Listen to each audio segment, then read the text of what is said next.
بسم اللہ الرحمن الرحیم یا ایہا الذین آمنوا ادخلوا فی السلم کافۃ ولا تتبعوا خطوات الشیطان انہ لکم عدو مبین۔ صدق اللہ مولانا العظیم وبلغنا رسولہ النبی الکریم الامین وَنَحْنُ عَلَى ذَلِكَ لَمِنَ الشَّاهِدِينَ وَالشَّاكِرِينَ وَالْحَمْدُ لِلَّهِ رَبِّ الْعَالَمِينَ۔ رَبِّ اشْرَحْ لِي صَدْرِي وَيَسِّرْ لِي أَمْرِي وَاحْلُلْ عُقْدَةً مِّن لِّسَانِي يَفْقَهُوا قَوْلِي۔ اللهم أرنا الحق حقا وارزقنا اتباعه وأرنا الباطل باطلا وارزقنا اجتنابه۔ اللهم أرنا الأشياء كما هي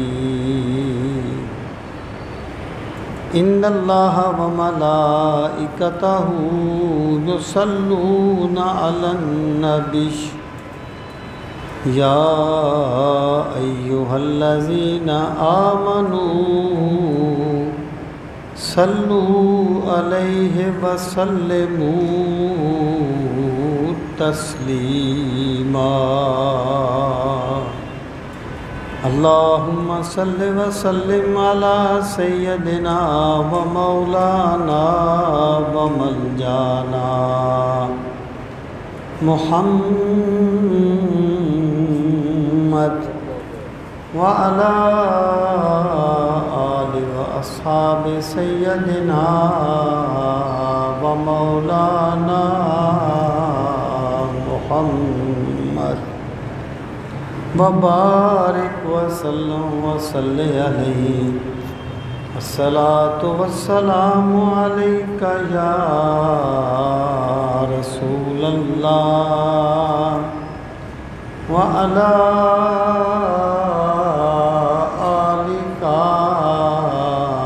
اصحابک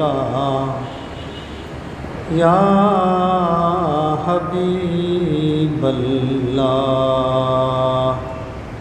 الصلاۃ والسلام علیک یا شفیع المذنبین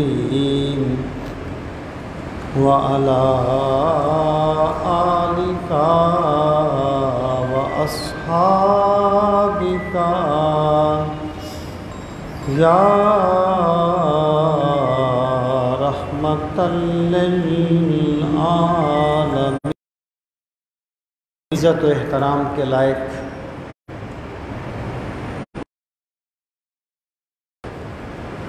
میں آپ کی خدمت میں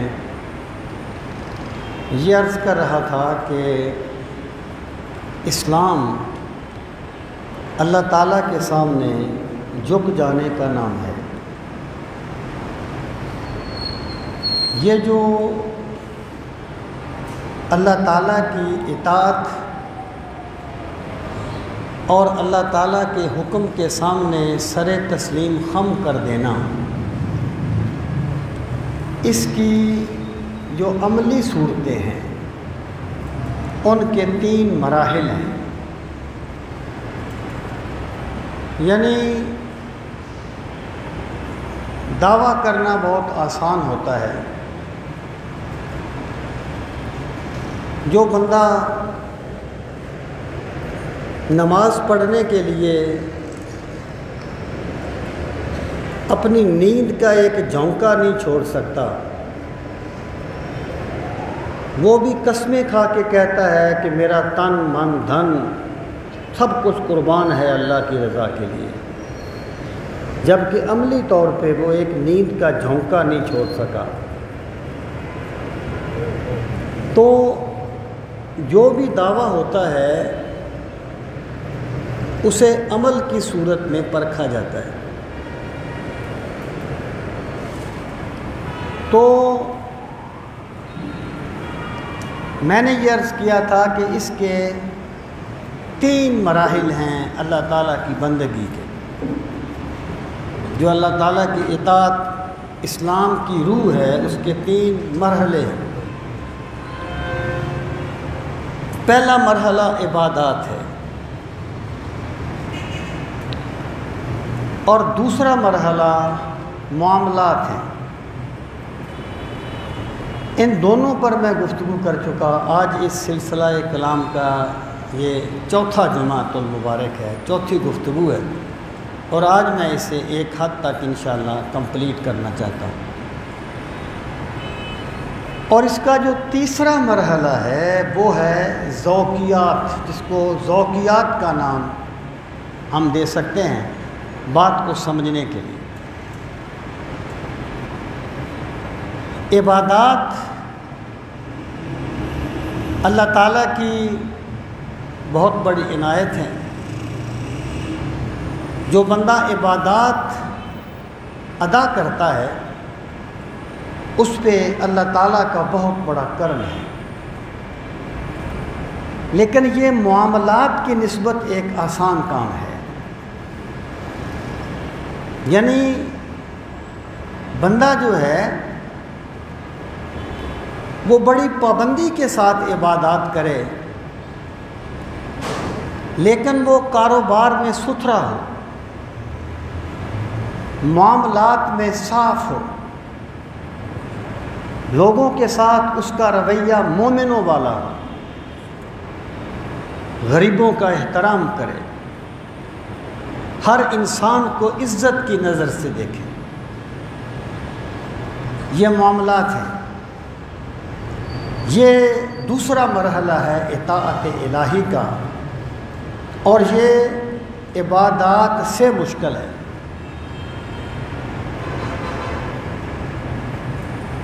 آپ نے بہت سے بندے ایسے دیکھے ہوں گے کہ جو ہر سال عمرہ تو کر لیتے ہیں، لیکن غریبوں کا مال ضبط کرنے کو کوئی گناہ نہیں سمجھتے، لوگوں کے پلاٹوں پہ قبضہ کرنا یہ ان کا کاروبار ہے، تو اسے اپنا کاروبار کرتے ہیں۔ دیکھیں جو کچھ بندے کے اندر ہوتا ہے نا، اس کا اظہار اس کے ظاہر سے ہوتا ہے۔ اگر ایک بندہ جو ہے وہ خوش ہے، اندر سے خوش ہے، اس کا چہرہ بتائے گا کہ یہ خوش ہے۔ اگر ایک بندہ اندر سے دکھی ہے، وہ جتنا بھی تکلف کرے، جتنا بھی اپنے آپ کو نارمل رکھنے کی کوشش کرے، اس کے چہرے سے اس کے دکھ پڑے جا سکتے ہیں۔ جو بندہ عبادات میں اللہ تعالیٰ کے سامنے جھکتا ہے، اس کی علامت یہ ہے کہ اس کے معاملات ٹھیک ہو جاتے ہیں۔ وہ کاروبار کرے تو امانت داری سے کرتا ہے، سیاست کرے تو امانت داری سے کرتا ہے، کسی کا حق نہیں مارتا، لوگوں کا احترام کرتا ہے، جو کسی کے ساتھ بھلائی کر سکتا ہے وہ کرتا ہے۔ یہاں آ کے یہ کسوٹی ہوتی ہے عبادات کے قبول ہونے کی۔ اور اگر ایک بندہ جو ہے وہ تکبیر تحریمہ بھی نہیں چھوڑتا، لیکن حرام کھانا بھی نہیں چھوڑتا، تو پھر وہی بات ہے کہ حج بھی کیتی جاندے ہو تے لو بھی پیتی جاندے ہو۔ حضرت بلے شاہ فرماتے ہیں حج بھی کیتی جاندے ہو، لو بھی پیتی جاندے ہو، تے کھا کے مال یتیماں دے بھج مسیتی جاندے ہو۔ پھٹ دلاں دے سیندے نہیں، ٹوپیاں سیتی جاندے ہو، چھری نفس تے پھیری نہیں، دمبے کیتی جاندے ہو، کچھ تے دسو بلے شاہ جی اے کی کیتی جاندے ہو۔ اگر عبادات اپنی حقیقت کو نہ پائیں تو پھر بندہ نہ تکبیر تحریمہ چھوڑتا ہے نہ رشوت چھوڑتا ہے۔ جس کی عبادات اللہ قبول کر لیتا ہے اس کے معاملات ٹھیک ہو جاتے ہیں۔ یہ اطاعت کا دوسرا مرحلہ ہے جس پر میں پچھلے جمعے پر تفصیل سے عرض کر چکا ہوں۔ اس کا تیسرا مرحلہ ہے جس کو میں نے ذوقیات کا نام دیا۔ یہ سب سے مشکل ہے، بہت مشکل ہے۔ ذوقیات کیا ہیں؟ کہ بندے کا ذوق اللہ کے سامنے سجدہ ریز ہو جائے، بندے کا ذوق اللہ کی اطاعت کے سامنے جھک جائے۔ یہ سب سے مشکل ہے اطاعت الہی کا مرحلہ۔ ورنہ ہوتا کیا ہے، ایک بندہ بہت نیک ہے، کسی کا حق بھی نہیں مارتا، کسی کے ساتھ کوئی زیادتی بھی نہیں کرتا، روزی بھی حلال کی کماتا ہے، لیکن جب اس کے بیٹے کی شادی ہوتی ہے نا، وہ رقص و سرود کی وہی محفلیں منعقد کرتا ہے جو کوئی بڑے سے بڑا فاسق و فاجر کرتا ہے۔ اس کا مطلب یہ ہے کہ اس کا ذوق اللہ کے سامنے سجدہ ریز نہیں ہوا، اور یہ بہت مشکل کام ہے ذوق کو اللہ کے سامنے سجدہ ریز کرنا۔ سامعین محترم، اللہ رب العزت نے قرآن مجید میں ارشاد فرمایا، یا ایھا الذین آمنوا ادخلوا فی السلم کافہ۔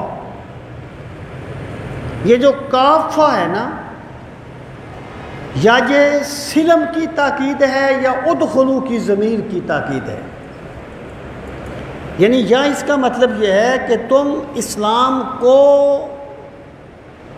مکمل طور پر تم اسلام کو قبول کرو، یعنی یہ نہ کہنا کہ ہم تجارت اپنی مرضی سے کریں گے اور نماز اللہ کے حکم کے مطابق پڑھیں گے، اور سیاست ہم فلاں نظام کے تحت کریں گے۔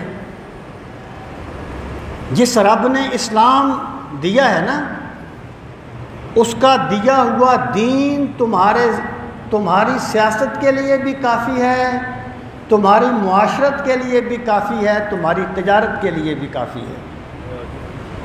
اگر ایک بندہ یہ کہتا ہے کہ جناب میں ساری عبادات پہ عمل کروں گا لیکن میں چرس بیچوں گا کیونکہ یہ میرا کاروبار ہے، تو گویا اس نے یہ سمجھ لیا کہ اسلام مجھے عبادت کا طریقہ تو سکھاتا ہے، تجارت کا طریقہ نہیں سکھاتا۔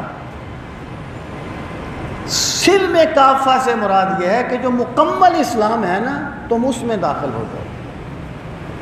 تمہاری معاشرت ہو، تمہاری معیشت ہو، تمہاری سیاست ہو، تمہارے اخلاقیات ہوں، تمہارے معاملات ہوں، تمہاری ذوقیات ہوں، تمہارے عبادات ہوں، تم ہر چیز میں تم نے اسلام کو فالو کرنا ہے، اسلام کی پیروی کرنی ہے۔ اور یا جو کافہ کا لفظ ہے یہ ادخلوا کی ضمیر کی تاکید ہے کہ تم مکمل طور پہ اسلام میں داخل ہو جاؤ، تمہارا وجود بھی اللہ کے سامنے سجدہ ریز ہو،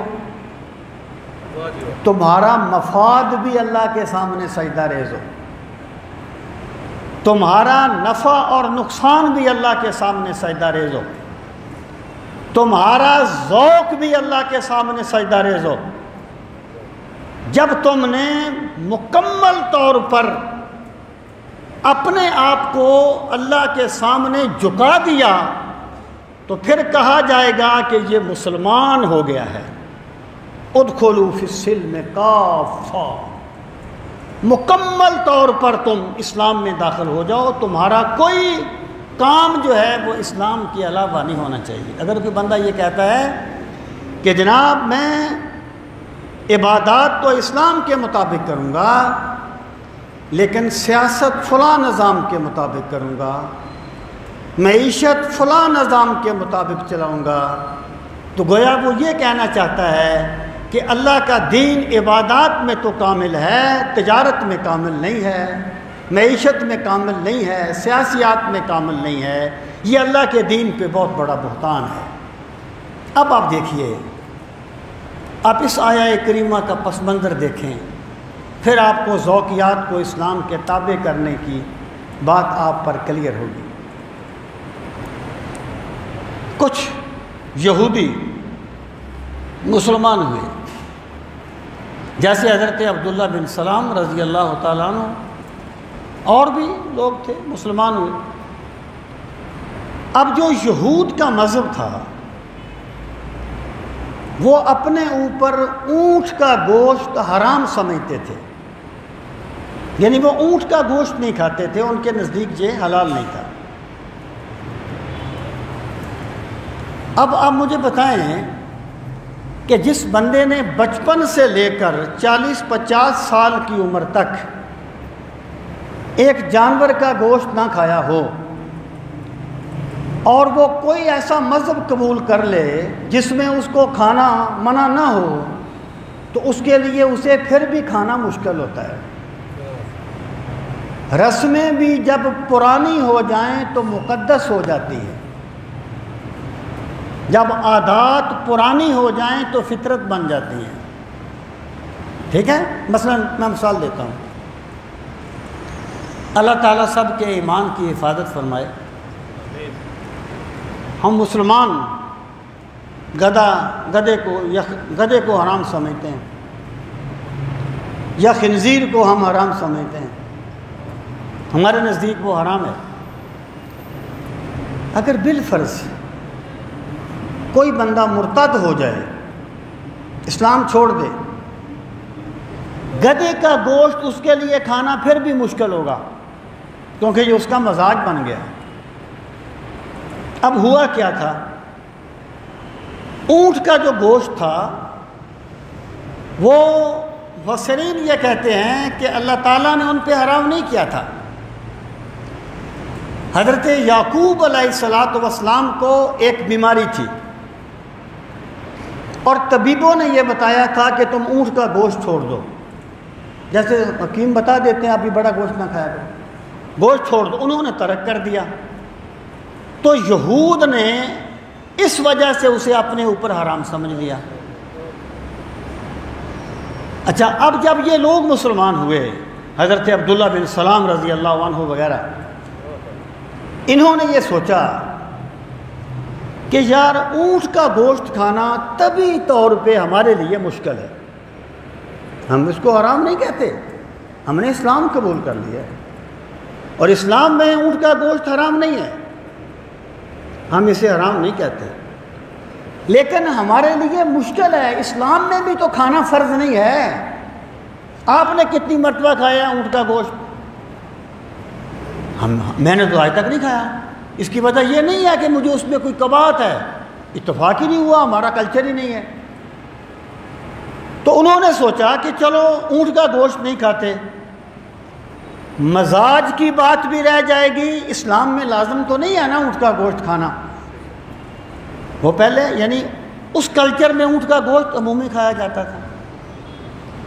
اب اللہ پاک نے فرمایا یا ایھا الذین آمنوا ادخلوا فی السلم کافہ، اس وقت یہ آیت نازل ہوئی ہے کہ اے لوگوں مکمل طور پہ اسلام میں داخل ہو جاؤ۔ اگر تمہارا مزاج نہیں جھکا اسلامی حکم کے سامنے تو تم اللہ کے سامنے مکمل طور پر جھکے ہی نہیں ہو۔ تمہاری پسند اور ناپسند بھی اسلام کے تابع ہونی چاہیے۔ جس چیز کو میرا رب حلال کر دیتا ہے تمہاری طبیعت بھی اس کے راستے میں رکاوٹ نہیں بننی چاہیے۔ اسے کہتے ہیں ادخلوا فی السلم کافہ، اور اسے کہتے ہیں ذوقیات کو اللہ کے سامنے سجدہ ریز کرنا۔ سامعین محترم، یہ میں پھر عرض کر رہا ہوں، آسان کام نہیں ہے۔ میں اس کی ایک مثال دیا کرتا ہوں۔ شاہ ولی اللہ محدث دہلوی علیہ رحمت فرماتے ہیں، بہت بڑا شاہ ولی اللہ، بہت بڑا آدمی ہے، بہت بڑا آدمی ہے۔ وہ فرماتے ہیں کہ 3 مرحلے ہیں دین کے، 3 مرحلے. میں اسے ذرا آسان کر کے اپنے لفظوں میں بیان کرتا ہوں. آپ فرض کریں ایک بندہ کرکٹ کا میچ دیکھنے کا شوقین ہے، کرکٹ کا میچ لگا ہوا ہے. اب شوقین بندے سے پوچھو کہ اسے چھوڑنا کتنا مشکل ہوتا ہے. ذرا یہ ورلڈ کپ ہو لے تو اس کے بعد دیکھیں گے.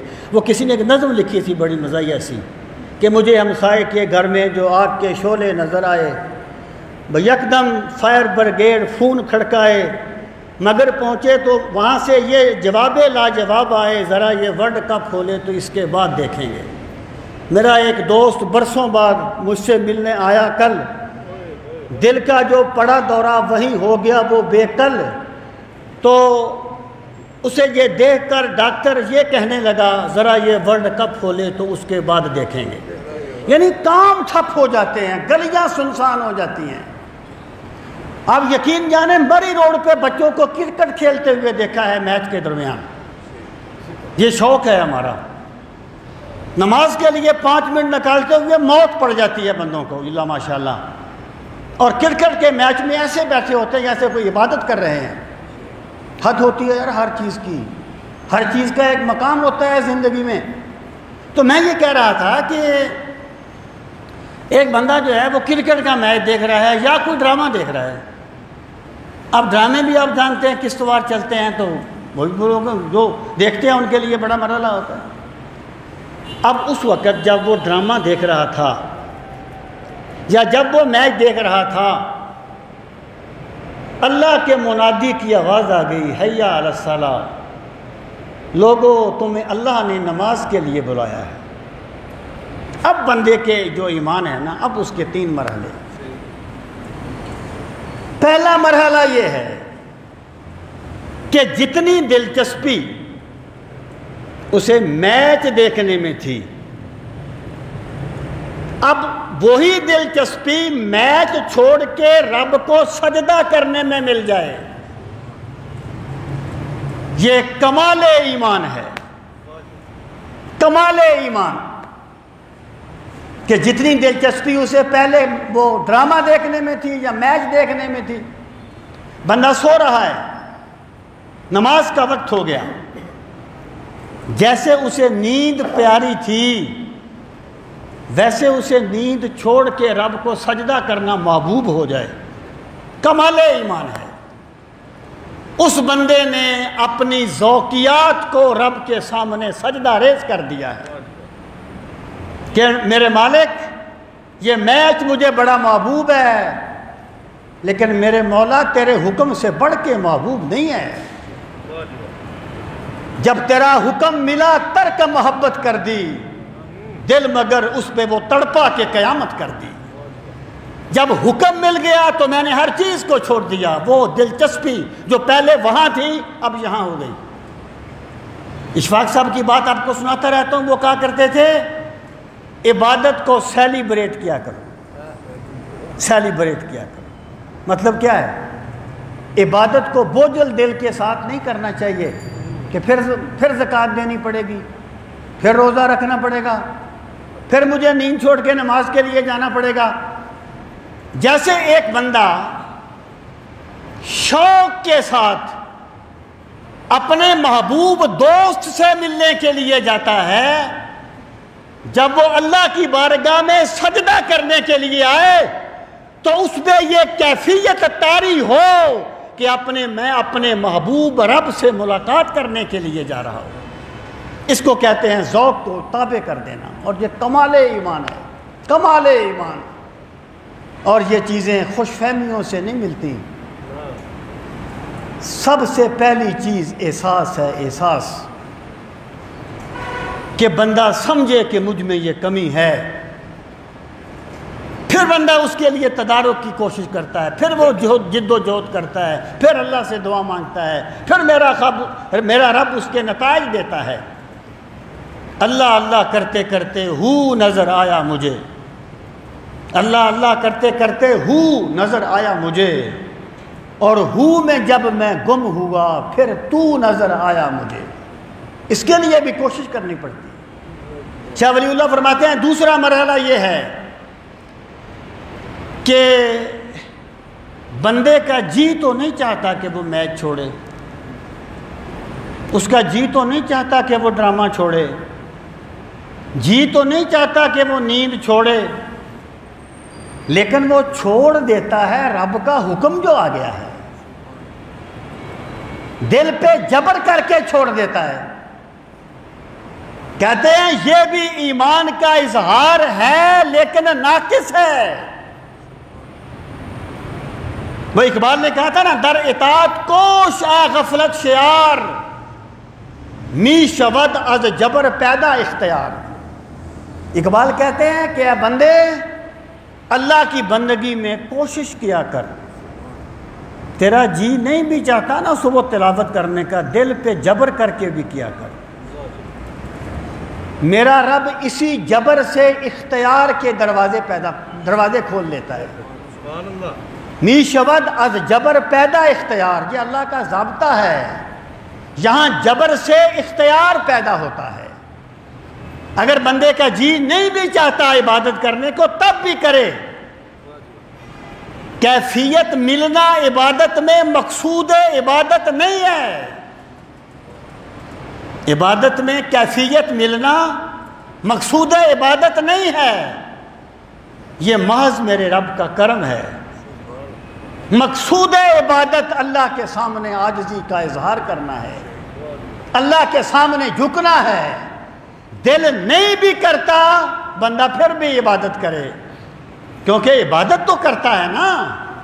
اور میرا رب اسی جبر سے اختیار کے دروازے کھول دیتا ہے، اختیار کے راستے کشادہ کر دیتا ہے. جو بچہ پہلے سکول نہیں جاتا، ماں اسے جبر کر کے سکول بھیجتی ہے. بڑا مشکل ہوتا ہے بچوں کو سکول بھیجنا. پھر ایک ایسا مرحلہ آتا ہے جب وہی بچہ اپنے باپ سے کہتا ہے میں پڑھنا چاہتا ہوں. باپ کہتا ہے بیٹا گنجائش نہیں ہے. اسے کہتے ہیں جبر میں اختیار کا پیدا ہونا. راہ پہ ان کو لگا لائے تو ہیں باتوں میں، اور کھل جائیں گے دو چار ملاقاتوں میں. جب بندہ اپنا ربط قائم کرتا ہے، دیکھیں کسی بھی چیز کا جو حسن ہوتا ہے نا وہ پہلے دن نہیں کھل جاتا. کسی بھی چیز کا حسن پہلے دن نہیں کھل جاتا، حسن ایسا ایسا کھلتا ہے. حسن ربط قائم کرنے سے کھلتا ہے. تو عبادت جو ہے اس کی کیفیات پہلے دن نہیں مل جاتی. عبادت کی کیفیات بھی عبادت پر جان لڑانے سے ملتی ہیں. تو شاہ ولی اللہ کہتے ہیں دوسرا مرحلہ یہ ہے کہ اس کا جی تو نہیں چاہتا کہ وہ جائے، لیکن وہ چلا جاتا ہے اپنے دل پہ جبر کر کے. اور اہل تصوف اسے قبض کہتے ہیں. اہل تصوف کے نزدیک دو صورتیں ہیں عبادت کی، ایک بسط ہے ایک قبض ہے. بسط یہ ہے کہ بندے کو لذت مل جائے عبادت کی، اس کو کیفیت مل جائے، یہ بسط ہے. قبض یہ ہے کہ بندے کو عبادت میں لذت تو نہیں ملتی. اگر لذت مل گئی پھر تو ایسے ہے جیسے بچے کو کھلونا مل گیا ہے، کھیلتا رہے گا. بندے کو لذت نہیں ملتی عبادت میں، لیکن بندہ پھر بھی کرتا ہے. میرے مولا کا حکم ہے نا، میرے خدا کا حکم ہے نا، میرے پروردگار کا حکم ہے، میں نے اس کے حکم کو ماننا ہے. اس کو صوفیہ قبض کہتے ہیں. داتا حضور نے کشف المحجوب میں لکھا ہے ایک مرتبہ مجھے قبض ہو گئی. میں آپ کو بتاتا ہوں، یہ جس طرح مادی علاج ہوتے ہیں نا، روحانی بھی علاج ہوتے ہیں. جس طرح مادی درد ہوتے ہیں نا، تکلیفیں ہوتی ہیں، روحانی بھی تکلیفیں ہوتی ہیں. عبادت کو جی نہ چاہے یہ بھی ایک بیماری ہے. عبادت میں کیفیت نہ ملے یہ بھی ایک بیماری ہے. ان کے بھی داتا صاحب وہ احساس ہوگا تو بیماری دور ہوگی نا. اگر مریض اپنے آپ کو مریض ہی نہ سمجھے، مجھے بتاؤ اس کا علاج کیسے ہوگا. واصف علی واصف نے کہا تھا اس اندھے کو راستہ کون دکھائے گا جو ہر قدم پہ ٹھوکر تو کھاتا ہے لیکن اپنے آپ کو اندھا ماننے کے لیے تیار نہیں ہے؟ اگر وہ اپنے آپ کو مانے گا، کسی سے کہے گا بھائی مجھے سڑک پار کرا، تو لاکھوں مل جائیں گے سڑک پار کرانے والے اس کو۔ بات تو احساس سے شروع ہوتی ہے نا۔ اگر احساس ہی ختم ہو جائے، اصلاح کیسے ہوگی؟ اصلاح کیسے ہوگی؟ یہ کوئی 7ویں صدی ہجری کے صوفی ہیں، کوشیری، امام کوشیری، رسالہ کوشیریہ بڑی مشہور ان کی کتاب ہے۔ اس میں کہتے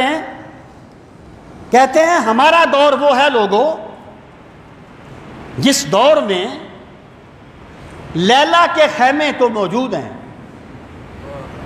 اور کہیں کہیں سے دھواں اٹھتا بھی نظر آتا ہے، لیکن لیلا کا چہرہ نظر نہیں آتا۔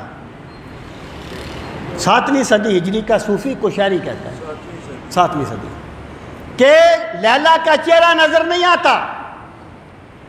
پھر 11ویں صدی ہجری کا صوفی ابن عربی بولا، کہنے لگے کوشیری کے دور میں خیمے تو موجود تھے، کہیں کہیں سے دھواں بھی اٹھتا تھا، ہمارا دور وہ ہے لوگوں نہ خیمے رہ گئے نہ دھواں رہ گیا۔ اگر ہم اپنے دور کی بات کریں نا، چلو ابن عربی کے دور میں خیمے نہیں تھے، خیمے نہ رہنے کا احساس تو تھا نا، دھواں نہیں اٹھتا تھا، دھواں نہ اٹھنے کا احساس تو تھا نا۔ ہمارے دور میں نہ خیمے رہے نہ دھواں رہا، نہ خیمے نہ ہونے کا احساس رہا نہ دھواں نہ ہونے کا احساس رہا، سب کچھ ہی ختم ہو گیا۔ مجھے یہ ڈر ہے دل زندہ تو نہ مر جائے کہ زندگانی عبارت ہے تیرے جینے سے۔ جب احساس ہی ختم ہو جائے تو پھر قومیں رک جاتی ہیں۔ تو شاہ ولی اللہ فرماتے ہیں اس بندے کا جی تو نہیں چاہتا تھا کہ وہ عبادت کرے، لیکن وہ دل پہ جبر کر کے چلا گیا۔ یہ بھی ایمان کا درجہ ہے لیکن پہلے سے کم ہے۔ فرماتے ہیں تیسرا درجہ یہ ہے، تیسرا کہ بندے نے نہ خوشی سے اس نے میچ چھوڑا، نماز کے لیے گیا، نہ دل پہ جبر کر کے گیا، وہی بیٹھا رہا، میچ دیکھتا رہا، اور پھر اسے اپنی غلطی کا احساس بھی نہیں ہوا۔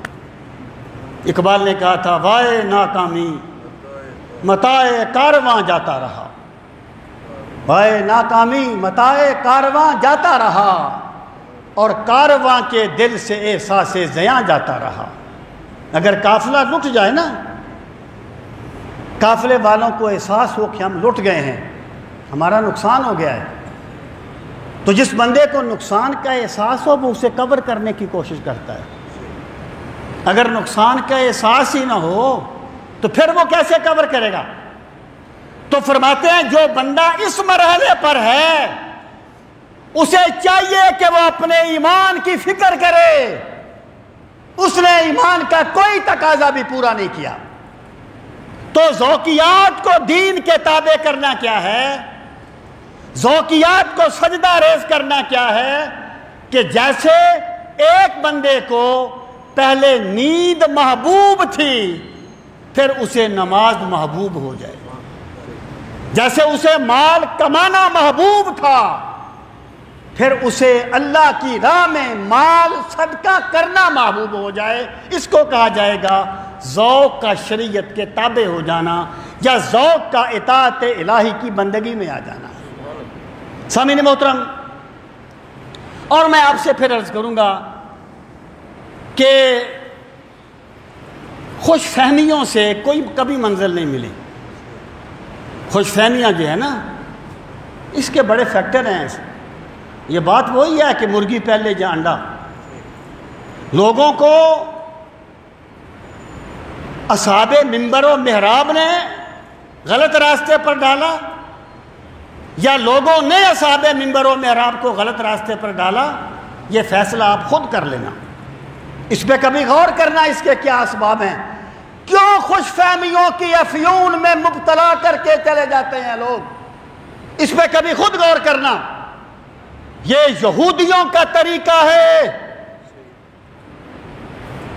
کہ اللہ نے ان پر ذلت مسلط کر دی، مسکنت مسلط کر دی، اور وہ کہتے ہیں نحن ابناء اللہ و احبا، ہم اللہ کے لاڈلے ہیں، ہم اللہ کے چہیتے ہیں۔ یہ ابو بکر و عمر و عثمان و علی کا طریقہ نہیں ہے، ان کا طریقہ تو یہ ہے کہ ابو بکر صدیق رضی اللہ تعالیٰ عنہ، جن کو اللہ نے اتنا کامل ایمان نصیب فرمایا کہ سرکار نے فرمایا لو اتزن ایمان ابی بکر ما ایمان امتی لراجہا، اگر پوری امت کے ایمان کو ایک پلڑے میں رکھا جائے اور ابو بکر کے ایمان کو ایک پلڑے میں رکھا جائے تو ابو بکر کا ایمان بھاری ہوگا۔ وہ ابو بکر جب کسی پرندے کو دیکھتے ہیں تو روتے ہیں، کہتے ہیں کاش میں پرندہ ہوتا، مجھے ذبح کر دیا جاتا، مجھ سے قیامت کا حساب کتاب نہ ہوتا۔ یہ ہے اسلام کی سوچ، یہ ہے اسلام کی خشیت الہی۔ میں یہ عرض کرنا چاہتا ہوں خوش فہمیوں سے کچھ نہیں ہوتا، حقائق کا یہ ذوق ہی تو تھا۔ حضرت حنظلہ کی وہ جو مشہور بات ہے کہ وہ سرکار کی بارگاہ سے جب نکلے اپنے گھر گئے، اب ظاہر ہے مجلس میں بیٹھ کر تو کچھ نہ کچھ بندے کی کیفیت بدل جاتی ہے نا، اور وہ تو پھر سرکار کی مجلس تھی، سبحان اللہ ماشاءاللہ، کیا شان ہوگی اس مجلس کی۔ جب گھر آئے تو کوئی اسلام کے منافی کام نہیں کیا تھا، کوئی اینٹی اسلام کام نہیں کیا تھا، کوئی گناہ نہیں کیا تھا، لیکن بازار میں یہ شور مچاتے ہوئے جا رہے تھے، سارا الحنظلہ تو منافقن، حنظلہ تو منافق ہو گیا، حنظلہ تو منافق ہو گیا۔ یاد رکھنا کوئی صحابہ کرام کی عظمت کا مدار ان کا عمل نہیں ہے، ان کے عمل بھی پوری امت کے لیے آئیڈیل ہیں، لیکن ان کا مدار عمل نہیں ہے، ان کا مدار سرکار مدینہ کی زیارت کرنا ہے۔ اس نے انہیں پہنچایا ہے اس مقام پر کہ پوری امت کے غوث کتب ابدال مل جائیں، کسی صحابی کی گرد راہ کو نہیں پہنچ سکتے۔ عشق کی ایک جست نے طے کر دیا قصہ تمام، اس زمین و آسمان کو بے قرار سمجھا تھا میں۔ یہ ان کا مقام ہے تمام صحابہ کا۔ حضرت حنظلہ بازار میں گئے، کہتے ہیں شور مچا رہے ہیں، حنظلہ تو منافق ہو گیا، حنظلہ تو منافق ہو گیا۔ سرکار نے پوچھا، ابو بکر صدیق مل گئے، کہنے لگے کیا ہوا، کیوں کہہ رہے ہو حنظلہ منافق ہو گیا؟ کہنے لگے جب ہم سرکار کی بارگاہ میں بیٹھتے ہیں تو یوں لگتا ہے جیسے جنت ہمارے سامنے ہے، دوزخ ہمارے سامنے ہے، غیب کے پردے اٹھے ہوئے ہیں، اور جب اپنے گھر میں جاتے ہیں تو اہل خانہ میں الجھ جاتے ہیں، بچوں میں الجھ جاتے ہیں، وہ کیفیت باقی نہیں رہتی۔ اس لیے میں کہتا ہوں میں تو منافق ہو گیا ہوں، میری وہ کیفیت ختم ہو گئی ہے۔ تو سیدنا صدیق اکبر رضی اللہ تعالیٰ عنہ نے فرمایا ہاں بات تو یہی ہے، جو لوگ ایک مخصوص قسم کی نیگیٹو اینک لگا لیتے ہیں وہ اس کو صحابہ پہ تان شمار کرتے ہیں کہ وہ تو کہتے تھے میں منافق ہو گیا، اور یہ تان نہیں ہے، کامل مومن ہونے کے باوجود ایک شک میں مبتلا رہنا یہ میرے رب کا بہت بڑا کرم ہے۔ امام ساوی نے تفسیر ساوی میں لکھا ہے کہ ایک صحابی تھے سرکار کے جن کا اسم گرامی تھا حضرت حذیفہ رضی اللہ تعالیٰ عنہ، جن کو سرکار نے راز کی باتیں بتائی تھیں، انہیں صاحب و سر رسول اللہ کہا جاتا ہے، راز کی باتیں انہیں بتائی تھیں۔ آپ نے انہیں بتایا ہوا تھا کون کون سا بندہ منافق ہے۔ تو جب حضرت عمر فاروق کا دور خلافت تھا، دور خلافت، اور عمر فاروق کون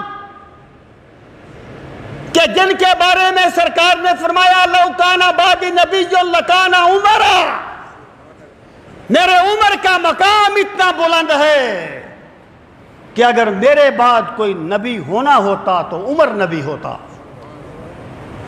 جن کو سرکار نے بارہا جنتی ہونے کی بشارت دی ہے، تو وہ حضرت حذیفہ کو تنہائی میں لے کے بیٹھتے تھے، کہتے تھے حذیفہ مجھے سچ سچ بتا، جب سرکار نے تمہیں منافقوں کے نام بتائے تھے کہیں میرا نام تو نہیں لیا تھا؟ اس کو احساس کہا جاتا ہے، اس کو ایمان کی علامتیں کہا جاتا ہے۔ تو جب حضرت حنظلہ نے یہ بات کہی تو سرکار نے فرمایا حنظلہ بس یہ کیفیت کبھی کبھی ہوتی ہے، اگر تم اسی کیفیت میں رہو تو تم بازار میں جاؤ تو فرشتے تم سے مصافحہ کریں۔ اب میں یہ کہنا چاہتا ہوں حضرت حنظلہ کس چیز کی وجہ سے کہہ رہے تھے کہ حنظلہ تو منافق ہو گیا؟ ایک کیفیت تھی نا، ایک ذوق تھا نا، ایک ذوق میں کمی آئی تھی نا۔ اور رسول کریم صلی اللہ تعالی علیہ وسلم نے فرمایا لا یؤمن احدکم حتی یکون ہواہ تبعا لما جئت بہ۔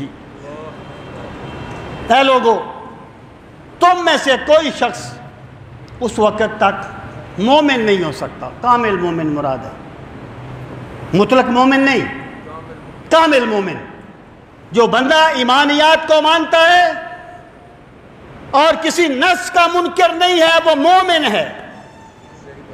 یہ کمال ایمان کی بات ہے کہ تم میں سے کوئی شخص اس وقت تک مومن نہیں ہو سکتا جب تک اس کی خواہشات میری وحی کے تابع نہ ہو جائیں، جب تک اس کی خواہش جھک نہ جائے میرے حکم کے سامنے، جب تک اس کی خواہش میری وحی کے تابع نہ ہو جائے، اس وقت تک وہ ایمان والا نہیں ہو سکتا۔ سامعین محترم، میں اس کی ایک مثال دیتا ہوں۔ حضرت عبداللہ ابن عمر رضی اللہ تعالیٰ عنہ فرماتے ہیں کہ ایک مرتبہ ایک درزی نے رسول کریم صلی اللہ تعالیٰ علیہ وآلہ وسلم کی دعوت کی۔ فرماتے ہیں کہ میں بھی سرکار کے ساتھ تھا۔ اس نے یہ لوکی یا کدو جسے کہتے ہیں، گوشت میں لوکی پکایا ہوا تھا، کدو اور گوشت پکایا ہوا تھا۔ میں نے دیکھا کہ رسول کریم صلی اللہ تعالیٰ علیہ وآلہ وسلم کدو کے ٹکڑے تلاش کر کر کے کھا رہے ہیں، یعنی مجھے پتہ چلا کہ سرکار کو کدو پسند ہے۔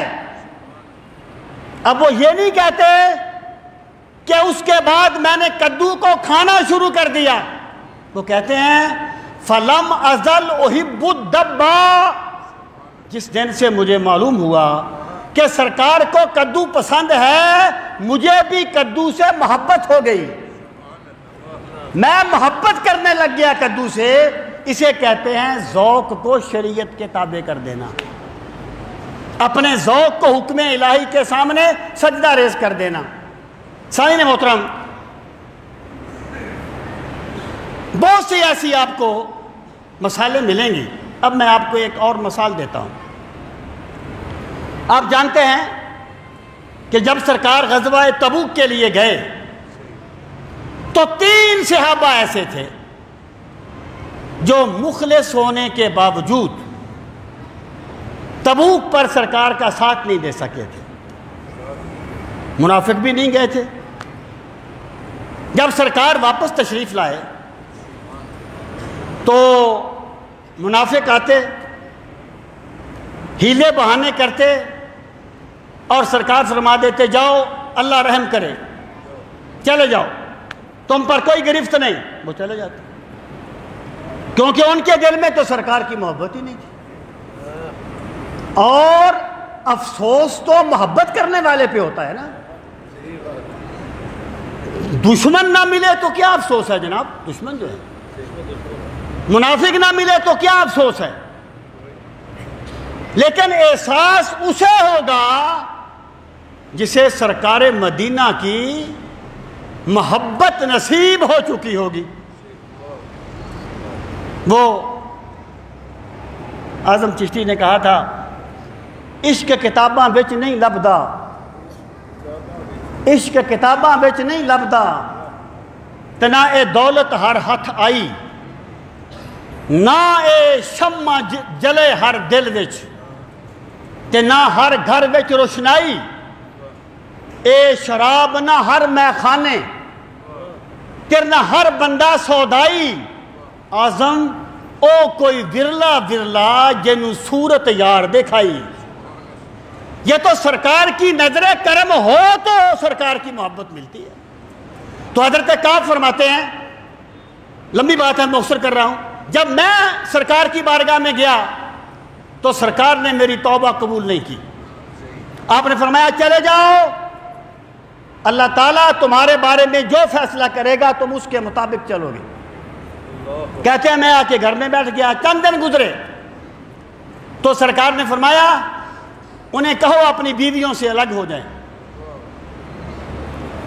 تو حضرت کعب کہتے ہیں میں نے کہا سرکار سے پوچھیں کیا ہم بیویوں کو طلاق دے دیں یا ویسے ہی انہیں ان کے گھر بھیج دیں، ماپے بھیج دیں؟ سرکار نے فرمایا طلاق نہیں، انہیں ویسے ان کے گھر بھیج دو، ان کے ماں باپ کے گھر بھیج دو۔ ہم نے بھیج دی، اور دو بندے اور بھی تھے، دو صحابی اور بھی تھے۔ تو فرماتے ہیں کہ پھر ایک وقت آیا جب سرکار نے اعلان فرما دیا کہ کوئی بندہ ان سے بات نہ کرے۔ اب میں بتانا چاہتا ہوں ذوق کیسے حکم کے تابع ہوتا ہے۔ کوئی بندہ ان سے بات نہ کرے۔ فرماتے ہیں میرے جو دوسرے دو ساتھی تھے نا وہ تو گھر میں بیٹھ گئے، روتے رہے۔ میں ذرا جوان تھا، ہمت والا تھا، میں بازار میں نکل جاتا اور کوئی بندہ میرا دوست بھی مجھ سے کلام تک نہیں کرتا تھا۔ میں کسی کو سلام کرتا وہ منہ دوسری طرف کر لیتا تھا۔ کہتے ہیں میں تنگ پڑ کے، میرا ایک چچا زاد بھائی تھا، مجھے اس سے بڑی محبت تھی۔ اب جب بندے کو کسی سے محبت ہوتی ہے، اپنے کسی دوست سے، کسی رشتہ دار سے، تو اگر کوئی ایسا بائی کاٹ کر بھی دیا جائے تو بندہ تنہائی میں بھی اس سے مل لیتا ہے، اس کی تو آپس میں محبت ہے نا جی۔ کہتے ہیں مجھے اس سے بڑی محبت تھی۔ تو حضرت کعب فرماتے ہیں کہ میں مسجد میں نماز پڑھنے کے لیے جاتا اور میں سرکار کو سلام کرتا تو سرکار روئے زیبا دوسری طرف پھیر لیتے۔ جب میں نماز پڑھتا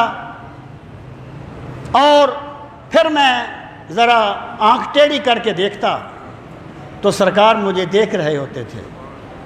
او ویکھے تے میں نہ ویکھاں، میں ویکھاں تے او نہ ویکھے، تے میں نہ ویکھاں او ویکھے، میں ویکھاں تے او نہ ویکھے، تے میں نہ ویکھاں او ویکھے، تے ایڈے لیکھ لیاواں کتھوں میرے ویکھن وچ او ویکھے، تے یار تے تیرے اندر وستا تینوں ایویں پین پلیکھے، تے یار فریدا بوا یار دا ملیے او ویکھے یا نہ ویکھے۔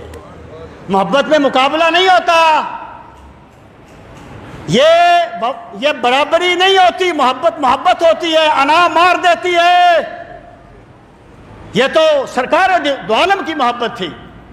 تو کہتے ہیں جو وہ جو میرے چچا زاد بھائی تھا نا، ایک دن میں اس کے باغ کی دیوار پھلانگ کے اس کے باغ میں داخل ہو گیا، اب کوئی نہیں ہے دیکھنے والا۔ کہتے ہیں میں نے جا کے اسے سلام کیا، اس نے منہ دوسری طرف کر لیا۔ میں نے کہا اللہ کی قسم میں اللہ کے رسول سے محبت کرتا ہوں۔ اس نے منہ میری طرف نہیں کیا، منہ ادھر ہی رکھا۔ کہنے لگا اللہ کے رسول بہتر جانتے ہیں کہ تم ان سے کتنی محبت کرتے ہو۔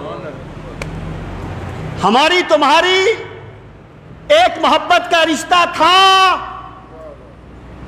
لیکن وہ اس دن ختم ہو گیا تھا جب سرکار نے فرما دیا تھا ان سے بات نہیں کرنی۔ اس کو کہتے ہیں ذوق کو حکم کے سامنے جھکا دینا۔ یہ ہے اطاعت الہی کا تیسرا دائرہ کہ بندے کا ذوق جو ہے وہ حکم الہی کے سامنے جھک جائے۔ اور پھر آپ دیکھیں جو صحابہ بات نہیں کرتے تھے ان لوگوں سے، ان 3 لوگوں سے۔ جب حکم آیا کہ ہم نے کعب کی اور ان کے ساتھیوں کی توبہ قبول کر لی ہے، وَعَلَى الثَّلَاثَةِ الَّذِينَ خُلِّفُوا، ان 3 لوگوں کی توبہ قبول کر لی گئی ہے، تو وہ جو لوگ پہلے بات نہیں کرتے تھے نا، وہ پھر مبارکباد دینے کے لیے دوڑ کے آئے ان تینوں سے ملنے کے لیے۔ اور حضرت کعب فرماتے ہیں ایک نے اپنے قمیض اتار کے مجھے تحفہ کر دی کہ کعب تجھے مبارک ہو، اللہ نے تیری توبہ کو قبول کر لیا ہے۔ اس کو کہتے ہیں ذوق کو شریعت کے تابع کرنا۔ حکم مل گیا تو محبت چھوڑ دی، حکم آ گیا تو پھر محبت کرنی شروع کر دی۔ جب تیرا حکم ملا ترک محبت کر دی، دل مگر اس پہ وہ دھڑکا کے قیامت کر دی۔ سامعین محترم، اور یہ مرحلہ آسان نہیں ہے، بہت سی چیزیں رہ گئی ہیں، وقت میرا ساتھ نہیں دے رہا۔ میں آپ کو اس کو ذرا اور ایک طریقے سے اس کی وضاحت کرتا ہوں۔ اعلیٰ حضرت کا ایک شعر ہے، فرماتے ہیں پیش نظر ہے نوبہار، سجدے کو دل ہے بے قرار۔ پیش نظر ہے نوبہار، سجدے کو دل ہے بے قرار، روکیے سر کو روکیے یہی تو امتحان ہے کہ مجھے سرکار مدینہ کی زیارت ہوئی، میرا جی چاہتا ہے میں سرکار کے قدموں پہ سجدہ کر دوں۔ فرماتے ہیں روکو اپنے سر کو، یہی تو پتہ چلے گا ذوق کے سامنے جھکتا ہے یا اللہ اور اللہ کے رسول کے حکم کے سامنے جھکتا ہے۔ وہ اقبال کے بڑے کمال کے شعر ہیں سیدہ فاطمہ کے بارے میں، جس میں مؤخر میں کہتے ہیں رشتہ آئین حق زنجیر پاس، پاس فرمانے جناب مصطفیٰ۔